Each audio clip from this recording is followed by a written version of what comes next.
নমস্কাৰ বন্ধু বান্ধৱীসকল, আজি মই আছোঁ বৰ্তমান গাহৰি ফাৰ্মত আৰু গাহৰিৰ পোৱালি বৰ্তমান এভেইলেবল হৈ আছে, সেইকাৰণে আহিছোঁ। বৰ্তমান পোৱালি ইয়াত হ'লেও পোৱালি পটককৈ নাপায়, পট চেচ হৈ যায় আৰু আজি বৰ্তমান ৭৫টামান গাহৰি পোৱালি আছে আৰু সেই গাহৰি পোৱালি প্ৰায় অলপ চলপ বুকিং হৈছে আৰু পোৱালি আছে। আপোনালোকক লাগে যদি যোগাযোগ কৰক, মই নম্বৰ দি দিম। পটাপট যোগাযোগ কৰক, আগতীয়াকৈ বুকিং কৰক। ধুনীয়া ধুনীয়া পোৱালি আছে গাহৰি পোৱালি। আপোনালোকেও ব্যৱসায় কৰক আৰু ব্যৱসায় আৰম্ভ কৰক, সফল হ'বই। ধন্যবাদ। আপোনালোকক হেমচিয়াৰ আৰু য়ৰ্কশ্বায়াৰ পোৱালিক লাগে যদি আগতীয়াকৈ যোগাযোগ কৰিব পাৰিব।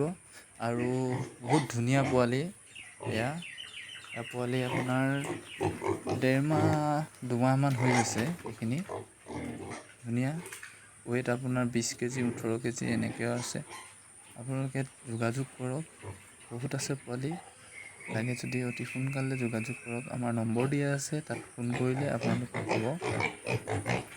হেমচিয়াৰ পোৱালিও আছে, চাওক কি ধুনীয়া। ভিডিঅ'টো শেষলৈকে চোৱাৰ বাবে বহুত বহুত ধন্যবাদ। আৰু মোৰ ফেচবুক পেজটো আপোনালোকে ফ'ল' কৰা নাই যদি ফ'ল' কৰি দিব আৰু মোৰ ইউটিউব চেনেলটো ছাবস্ক্ৰাইব কৰি দিব। নতুন নতুন ভিডিঅ' লৈ মই আহি আছোঁ, ৰাজীৱ ব্লগছ। ধন্যবাদ।